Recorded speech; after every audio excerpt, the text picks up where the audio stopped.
but I'm also grateful that the Lord has not only put those people there, but just allowed me to see the vision of this is what we need right now. And I just have to accept that that means people rotating through my house pretty frequently, and just being grateful for it.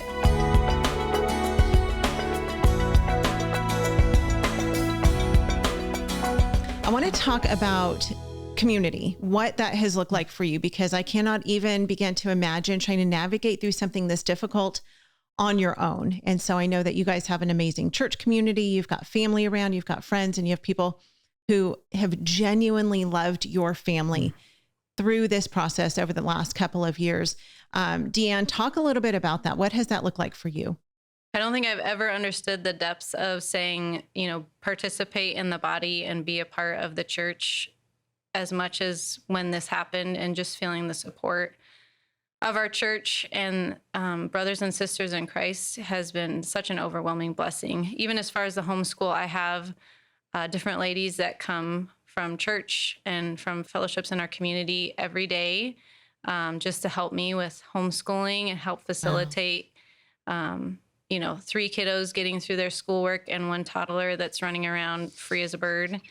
And I'm just so grateful. There's been days that I've had to try and manage it on my own. And, we're getting to the point that it's more doable, but it's still a challenge. And wanting to give them the best and not be burned out every day. It has been such a blessing for them to faithfully come and serve. And we're in such a routine now that they just know how to step right in and, get the story of the world book, and we read our history for the day, and just the different things that the kids are doing, pulling out the math and the science, and just they all just kind of fall into it seamlessly every day. And my kids get excited. I think at first it was a little bit of a challenge to get used to different people, but now they're used to the routine and they get excited about each of the individuals coming and working with them. And a lot of times they want to work with them and not me.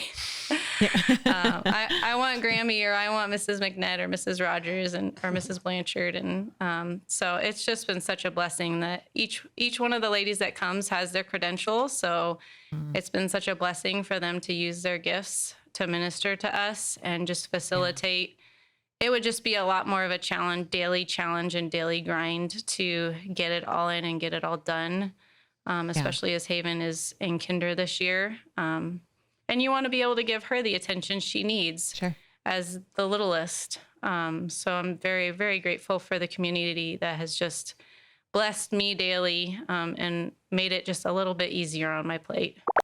Yeah. Let me ask you a quick question there, because I know oftentimes it's hard for us to ask for help and accept help when we're in a difficult situation. Has that been hard for you, or was it in the beginning and now you've just learned that this is just how the church is supposed to function? It's interesting. We had a situation in our church with one of our other pastors whose wife has had cancer. And so I had just kind of helped where I could. And I think that was a blessing from the Lord, because I had thought it through a little bit, how can I bless them and what would I want? And so it really just made it doable that when this all happened, I told Curtis, this is what we need. We need a point person, and we need somebody that can handle, the constant contact that we're getting. And that was one of his best friends, Jason Wick, just stepped up and facilitated the Pray for Natalie Facebook page. And when people reached out, we would just say, can you contact Jason, and he'll take the information. But it really came down to December of 2022. My oldest and I were just button heads as far as the homeschooling. And I was like, this is not working. And Natalie was still, that's kind of in that transition time that I said, that November to January, where she really took a turn for the better. But we were struggling, and we were just daily battling. And I said, this is not working.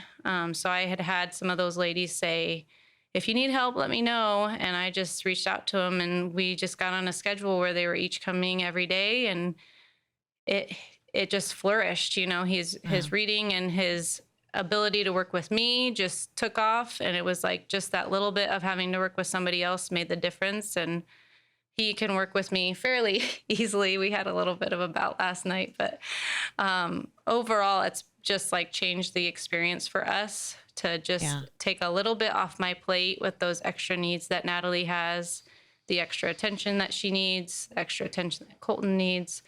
And we're constantly switching. It's not like one of them is just working with one kid and I'm losing the opportunity to work with that kid.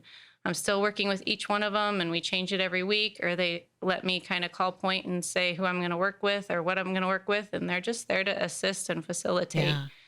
Amazing. So I think it's probably out of necessity now. But I'm also grateful that the Lord has not only put those people there, but just allowed me to see the vision of this is what we need right now. And I just have to accept that that means people rotating through my house pretty frequently, and just being grateful for it. Homeschool Insights is sponsored by CTC Math. If you're looking for a great online math program, visit ctcmath.com and try it for free. For more great homeschool inspiration and resources, listen to the Schoolhouse Rocked podcast every Monday, Wednesday, and Thursday.